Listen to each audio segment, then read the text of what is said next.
நீங்களும் ஆசைப்பட்டுலாம் இதை தெரிந்து கொள்ளல. கர்த்தர் உங்களை அழைத்து இங்கே உங்களை வர பண்ணி இருக்கிறா. எனவே கர்த்தர் சொல்கிறார், நான் உன்னை தெரிந்து கொண்டிருக்கிறேன். ஆமென் சொல்லுங்களேன். நான் உன்னை தெரிந்து கொண்டேன் சொல்லிட்டு சொல்றாரு, நான் உன்னை வெறுத்து விடவில்லை. என்ன சொல்றாரு? வெறுத்து விடவில்லை.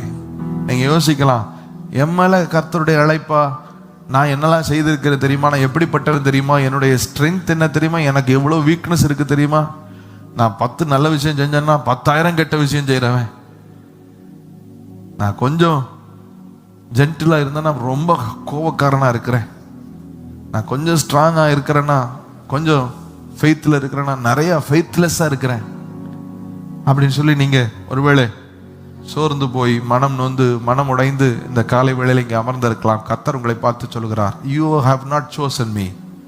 நான் உன்னை தெரிந்து கொண்டேன், நான் உன்னை வெறுத்து விடவில்லை என்று கர்த்தர் சொல்றார்.